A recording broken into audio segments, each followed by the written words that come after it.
Okay, picking up where we left off last time, we're just looking at cloth meshes, which is a form of soft body in Blender 3D. This is what we've got so far. If I click the animation here, we made kind of a stiff cloth at the end of the last tutorial. We're just going to play around with some of the options here.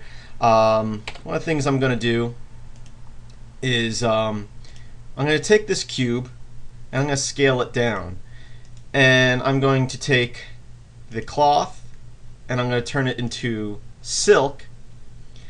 And actually, let me scale the cube up a little bit. I'm going to get to that in a minute. Let's animate that out. You can see that it's kind of a silk material here. But if I wanted to make it, last time we made it stiffer, which we used the bend stiff option here, which is at 0.05, and we had turned that up. And we have structural stiffness, which is set to 5. If we turn both those down as far as they go, and we animate this out again, you'll notice that it's a lot more cloth, even lighter than silk. You can see it isn't stiff at all. And that's fine if you want to make something really unstiff. What's the word I'm looking for? What's the opposite of stiff? Real loose, I guess, cloth. But now you'll see if I make this cube smaller and I animate this out, you'll notice the cloth didn't do it there.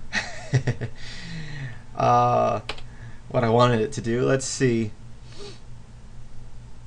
Stiffness all the way down. Oh, let's turn springiness up, or spring up, to 50. That's all the way. We'll have that go like that. And now you'll see how the cloth kind of wraps around it. It springs out, doesn't quite take the form of the cube, but you'll notice that the cloth is actually going through itself. So watch it here. You'll see the cloth goes through and comes through itself. If we want to avoid that, we can go into collision here and we can turn on enable self collision, and now it will collide with itself and it won't go through itself. So there you can see it's not coming through itself. So that's something to take into account, especially if you're going to be making the cloth real loose, where it might wrap completely around an object. You may want to turn on self-collision. Now that, in some cases, may slow down the rendering process a lot because it's got to now detect where itself is, and itself is constantly moving. So I just turned the springiness back down just to have a look here again. Just give it a little cloth feel here. Very loose cloth.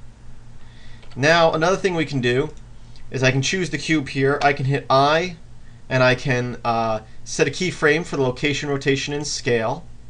And then I'm going to go up a few frames. I'll go up to frame 61, which is 2 seconds into the animation.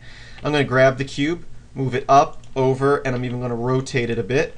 And I will reset that keyframe for that frame. So now you can see the animation of the cube moving. Now, if I hit Alt-A here, you can see it grabbing, and the cloth does detect the movement of that cube, and it even falls off once it gets wrapped around it there. Now, in the previous tutorial, I was baking out the collision, which is a good thing to do. You'll see, as I'm going through keyframes here, you can see that it basically baked it when I hit the animation by hitting Alt-A. And so it tries to do it real time, but in some cases you may have a very complex cloth, and to do it in real time may slow it down. And that's when we want to bake it. So if I click bake, it will bake out those keyframes and actually makes individual objects files for it in a temporary folder. But what that does is, if it gets real complex, you can watch your animation real time after baking it, and you don't have to wait for it to do it real time. So that's what baking's for. It's a good habit in some cases to get into. So once again, this was just another quick look at cloths and cloth collisions in Blender 3D. Remember, if you want to make any changes after baking it, you have to free the bake. And as I said earlier in the previous tutorial, you can change the starting frame. So I'll turn the starting frame up to 87 there, and you'll see that it completely missed the cube because the cube was already animated and up above the cloth by frame 61, so the animation of the cloth didn't take into effect. So keep that into account.